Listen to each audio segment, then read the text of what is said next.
we are starting a new sermon series that I've been kind of kicking around as part of the summer. I've been thinking about, and it's called Googling God. Yes, that's kind of, I don't know. Is that spelled right? Yeah. I'm feeling lucky. I should be the one that's about to be clicked. Oh, there you go. Yeah, yeah. That's just a picture I stole off the internet. So, yeah, but I mean, Google. Surely they can't complain about me. You know, advertising for them. They probably will shut me down. Whatever. It's all good. Yeah. But so here's what I was I don't know what I was doing. I was sitting there one day and we had, you know how you are at work. I don't know, maybe you guys aren't like this at work. We have some downtime sometimes, and sometimes we can get off on a tangent. Like somebody came in the store and bought something, and their address was the Quad Cities, Davenport, Iowa. And if you know where Quad Cities are, there's 4 cities, but unless you look at Wikipedia, then there's 5 cities, which doesn't make any sense because Quad is 4. I realize that. Anyway, the Quad Cities, and one of the guys, one of my drivers, was like, well, how many people live in the Quad Cities? It's got to be. I was like, actually, it's pretty decent size. And he's like, well, is it bigger or smaller than Springfield? So we Googled it, and sure enough, the Quad Cities proper, the 5 cities, are bigger than Springfield, almost double, actually.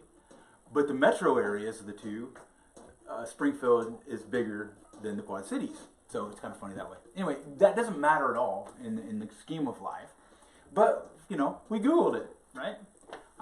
And so I was sitting there, and I was at my computer, and it popped up, and I was like, I don't know, it just hit me. I said, what if God had a Google platform where you could just sit down in the comfort of your own home and type in anything you ever wanted to ask God? I went, that could be kind of interesting. I wonder what people would put. The funny part is what people might say out loud in a forum like this might be different than what you would punch in late at night, sitting in front of Google, or early in the morning in my case, because I don't really stay up late, but I do get up early. And sitting there and knowing God was on the other end and saying, I can ask anything I want, and I know I'm going to get a real right answer. Wow. I don't know why, it just hit me. I was like, it's almost like goosebumps. It's like, man, wouldn't that be so awesome? And so I thought, well, I wonder how close we can come to being God's Google service. And so that's where this came from. And so part of what we're going to do, if you have a question, and I'll get into that more, I think we still have a box over here with some pens and some paper in there. If not, we'll get them for you. If you think of something over the next couple weeks, or especially this week before we have our first meeting, if you would just jot that down and put it right here in our little offering container. It's a subtle way of Boston saying we have an offering container. It has envelopes too, like even inside there. So you could put it in there and put your name, and you could get credit at the end of the year. That's awesome.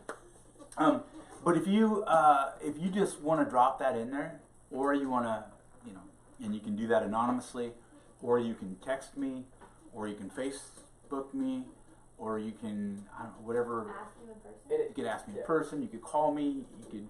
And I would say it doesn't even have to be a question necessarily that you ask yourself, but maybe you've been in a conversation with somebody else, and then they have asked something like that.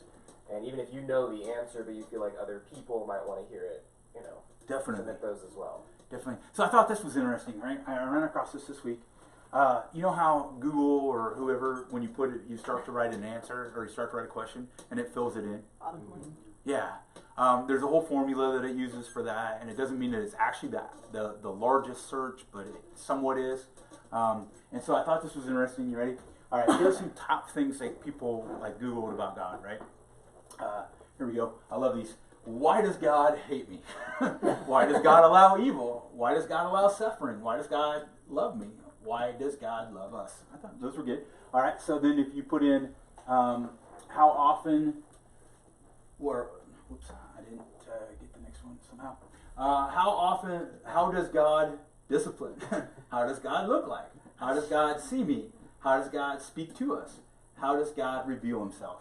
And the third one is, if I can click on it, why does God want me to be alone, lonely, miserable, celibate, poor? Wow. Why does God want me to be celibate? Yeah. Like 3 of them are basically the same thing. There you go. I just thought those were interesting when I ran across them because I thought, wow, these are people who are sitting at home in front of their computer and going, why does God hate me? Why does God want me to be alone? Why does God want me to be miserable? And I'm thinking, that is really sad. That's really sad. But all of us probably feel like that at one time or another. Why does God want me to be poor? Why does God, whatever. And so I thought that was interesting. So on a lighter note, all right, ran across these. These are questions that children ask about God. It was just taken from a funny thing, but why does God make mosquitoes? All they do is bite you. Why would he do that? Right? Why does God stay in heaven and not come down to visit earth? I think my 4-year-old son got confused when we told him that God watches over us. He said, wait, so God is Santa Claus? One little kid asked, did Jesus potty train as fast as me? Good question. All right, so how did Jesus even rise from the grave? Did he punch out the grave and say, this is the last of Jesus? I don't think so, but you never know. Is Jesus a zombie? I like that one. I thought that was good. Is Santa God's really rich brother? Mommy, is that God? Referring to the priest marrying my sister-in-law and her husband. Okay. When my son was about 4 or 5, it started raining while we were walking back from the park, and he asked me if it was God peeing on us. Yes.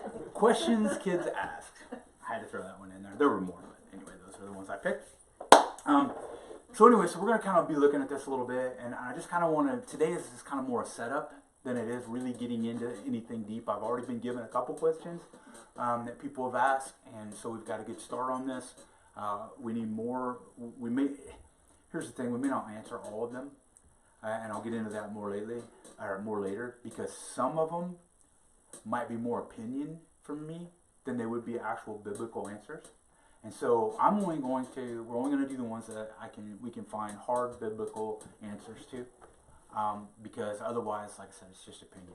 So just kind of kick off, the intro here is, it's amazing. People have questions, don't they?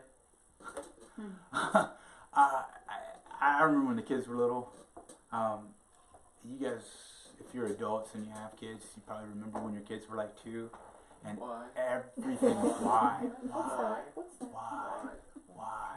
Yeah, we start the questions at a young age, don't we? What's the funniest question maybe you've heard from a kid?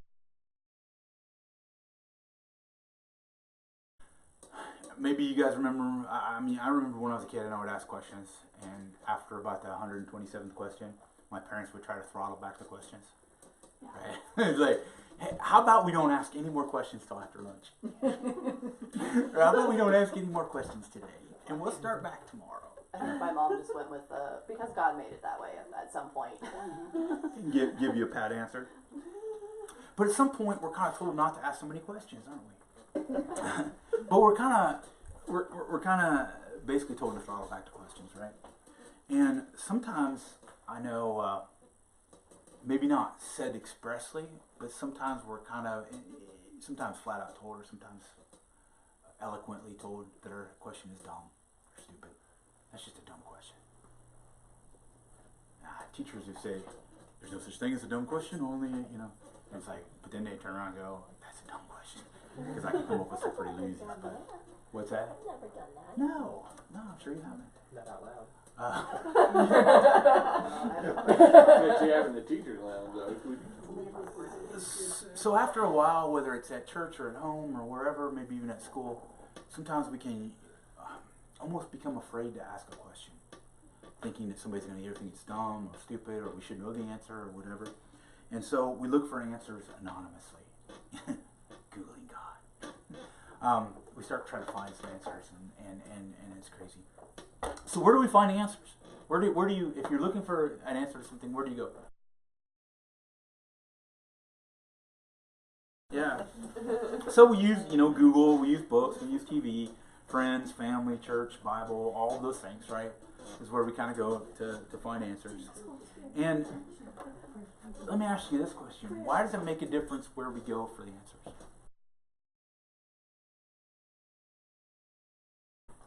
I wrote down, it makes a difference because we have to ask when we go to a source, are the answers biased? So especially when it comes to like God stuff, right?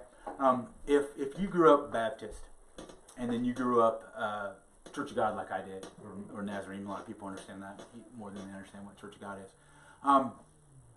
There are two basic different ideas at the root. And so almost everything the Church of God puts out, literature-wise, has to do with holiness or the ability not to sin. In the opposite way, not necessarily Southern Baptist, every church, but Southern Baptist as a whole, most of the literature they put out, at the root of it, is that we have no control over sinning in everyday life, but God has covered that over and we're still forgiven. Both are going to heaven. Okay, if you have a relationship with Jesus Christ, it's not one of those things that's going to keep you out of heaven. But everything written through the Church of God is written through the lens of holiness. Everything written through the Baptist Church is written through that. Everything written through the Catholic Church then is written through the idea that salvation comes from the church as a whole.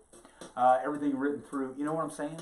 So as you look into it, or certainly if you're Hindu or Muslim or whatever, everything's going to be written through that lens.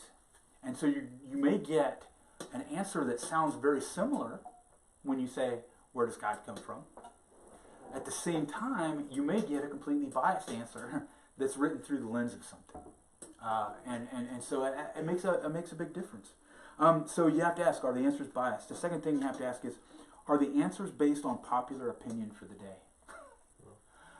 If you go to Google and you look up some of the more controversial subjects, abortion, what you're going to get, if you had Google in 1952, Google would have scathingly not given you any information or told you how wrong it was. It just would have, because that would have been the popular theory of the time. Now, if you went in, and I'm not planning on doing this, you probably get pictures, but nowadays, through the popular lens, you're going to get a totally different answer. And so you have to ask yourself when you're asking questions, and who you're asking questions to, are they based on popular opinion? The third thing I think is, are you being told what you want to hear? I already brought that one up. We all have probably friends who, and this is squeaking, is really going to drive me nuts. It's probably driving you guys nuts. Maybe not. We probably all have friends that we know will give us the answer we want.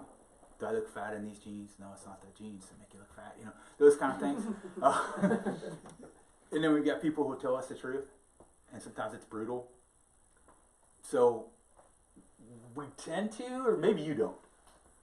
I sometimes, depending on how I'm feeling, pick and choose who I'm going to ask the questions to, based on how I know the response is going to be. If I want affirmation, my wife accuses me of this a lot. She's like, if you just want me to say yes, just tell me that straight up front. If you want an honest opinion, that's a whole different thing. She hasn't told me that for a while, but she probably thinks that a lot more than she actually says it out loud. But she has said that before. Nothing wrong with that. But you know what I'm saying? We have to ask ourselves, are we being told what we want to hear? And the last thing is, I think we have to ask of a source that we go for information is, are the answers right? Are the answers true? And so that's the idea I have on this is being careful who and what we ask. So where should we get the answers from? All right. Well, we hold up the Bible. I've got some things I wrote down here. Google, if you want to know what the population of Springfield is, it's a good source. Facebook, if you want to know whose birthday it is today, good source. Wikipedia, if you want an answer from an unknown, unreferenced, anonymous people, go to Wikipedia. It's awesome. Reference material, if you want to know someone's opinion on a topic. Or you can go to the Bible if you want to know the truth on what God has said about that question. All right. So anyway, just some thoughts there on where we should go for the answers.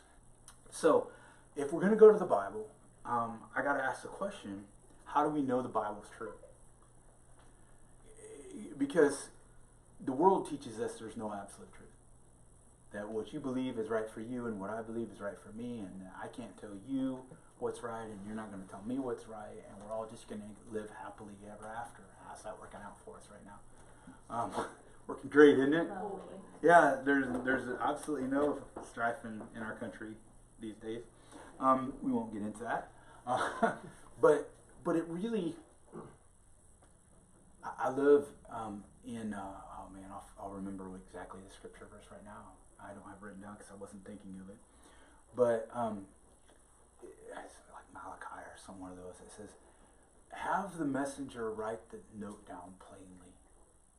Have the runner write it down plainly and take it out so that other people can run with it. Basically, if there's no truth, because it says where there's no prophecy, where there's no true message, the people run amok. Is how the message puts it, which I like. But it is true. If there's no real truth, then the people run amok. And we're seeing that played out big time right now in our country, in our world, because we've taken any form of truth out. And so anyway, so how do we know that the Bible is true? Because if I'm going to use something and say, hey, this is ultimate truth, there's a couple of things I have to believe it is, right? Otherwise, I mean, I may as well go to Google or Wikipedia or any of the other thousands of the Quran or the whatever it is. I mean, I may as well go there as much as I go to the Bible. So how do I know the Bible's true? Or how am I confident that if I'm going to go for these answers to these hard questions, that I'm looking at what is right? I've got a couple of things here, and this is not from me. This is taken from, I'll remember the website here in just a second. It's Biblica. Literally, it's biblica.org or .com. I can't remember. And this is where these two paragraphs come from, because they're a lot smarter than I am when it comes to writing. Okay, so it says, the first is the reliability of the underlying documents. On this level, the evidence is utterly astonishing. No other volume in the world has even a small percentage of ancient manuscripts, parchment, papyrus, that kind of paper, and other documents which antedate. Is that right? Antedate? No, it's antedate. The printing press. It comes before the printing press. As you can tell, I didn't write this. They number over 5,000. So they've got these 5,000 partial parts of the Old and New Testament, predating the printing press. In a terrible day of persecution by the Roman emperors, many of the precious copies of the scriptures were destroyed by imperial edict. Yet several were kept in secret, so God's word was preserved throughout the centuries. It's also remarkable that the thousands of underlying documents agree to such a surprising extent. We may be sure that even today we have an authentic Bible. But there's another level of our acceptance of the truth of the Bible. The second thing is, this is a faith issue, and it is interwoven with all of God's works in our lives. There is a way in which God's call on our lives nudges us towards faith and life. We can resist and object. We can listen to the dozens of doubts and objections the enemy puts before us.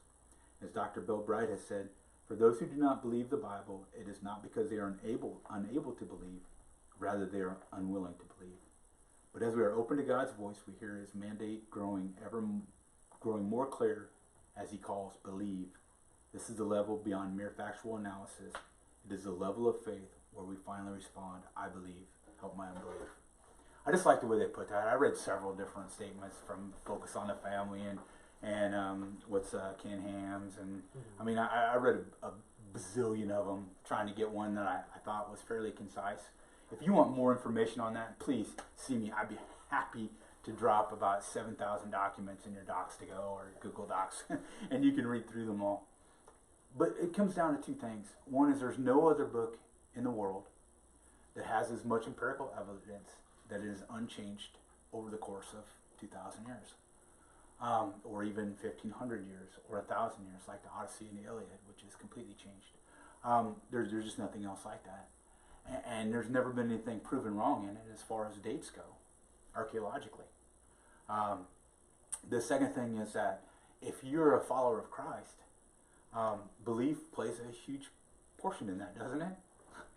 No one says no one can see God unless they believe that there is a God. And so if we believe that there's a God and we believe that God has saved us and changed our eternal destiny, then you can't discount the Bible. You can't say, well, there's no empirical evidence that the Bible is real. Okay, but if you believe in God, and if you don't believe in God and you don't believe in the Bible, then that's a whole other subject that we can dive into, and that may be one of the topics we end up bringing up, or somebody brings up. But those are the two real. There's really good evidence, really great evidence. No other document in the history of the world has the evidence that it has unchanged since it was given. And the second thing is faith. Second thing is faith. And so what we're going to be doing over the next, I don't know how long it's going to be. Haven't figured that out yet. What's that? 16 weeks. Next 16 years, who knows? Is we're going to be diving into what the Bible says about the topics. Not what I say about the topics. Now, obviously, everything is going to be somewhat run through, me or whoever's speaking or teaching. But I'm going to do my best, which is why if you ask a question and I don't think it's something that I can get, a cut and dry answer out of the Bible, then I will probably give you my opinion off-site, the best I can come up with, as opposed to using it in one of these, because I want these to be, this is coming straight from the Word of God.